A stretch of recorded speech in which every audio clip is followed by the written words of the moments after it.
Best of the day to you. This is Dr. Keena with another installment of We Gotta Do Better. Have you ever worked at a place where you felt unsupported, or you were in a conversation with others that you thought you were on the same page with, but by the end of the conversation you wanted to strangle them? I worked at a place like that. I came in an executive leadership type of a role, and staff were just not accustomed to their leaders supporting them, and they were very much prepared that at any given point that I would flip the switch on them. And so they treated me like that. And I remember this one particular time where I had one of the supervisors go out and have a discussion with a staff member that wasn't doing what they were supposed to do. The staff person called me, because that's what they were doing before, and called me and said, I would like to have a meeting with you. You know, this, and that happened, and I'd like to discuss it with you. I said, you know what? I'd love to meet with you as well. Why don't both of you come in? So at the end of the day, here they come in my office and they sit down, and one person, I had a couch in my office. One person, the person that's making the complaint, is sitting on the couch, and the other person is sitting on the desk or next to the desk in this chair next to me.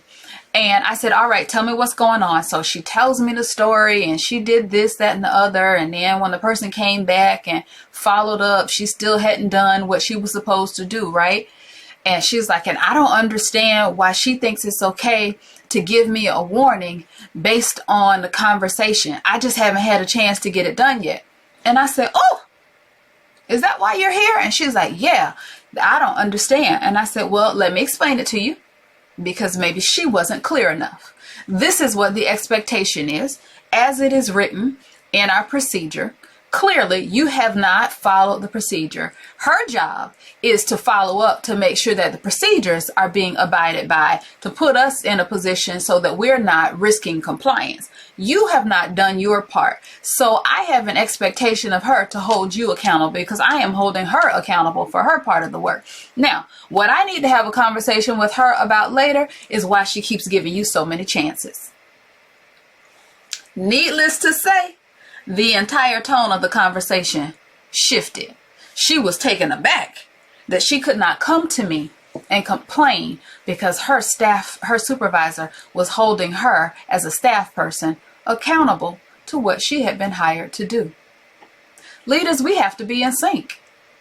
We need to know that if we have something in writing, that we can go to our leader, to our director, to our supervisor, to our manager, to our CEO, and that we're going to be lockstep with each other. That's it. We have to be in sync. Our staff have to know that they're going to be supported. And if we don't agree, that we don't have those conversations in front of staff. You know what? Let me dig a little deeper on this, and we'll get back to you on this. And leave it at that. But don't embarrass people. Don't call them out. This is not the chance for you to show that you are the big dog, that you're the man in charge, that you're the HNIC, any of that foolishness. Hey, and even if you don't have an opportunity to have a conversation, if it's something that needs to be dealt with right away, then what you can say is, you know what? She was just doing what she thought is best at the time based on direction that had been given. Now that I have heard all sides of the story, I need to make a change so that you completely take responsibility for it, as opposed to throwing that other person under the bus, taking their power away, and then making them feel like they're paralyzed going forward. Support your team members, and you will reap the reward in return. That's all I have to say about that. So until next time, do all that you can to live better, lead better, and love better. Take care.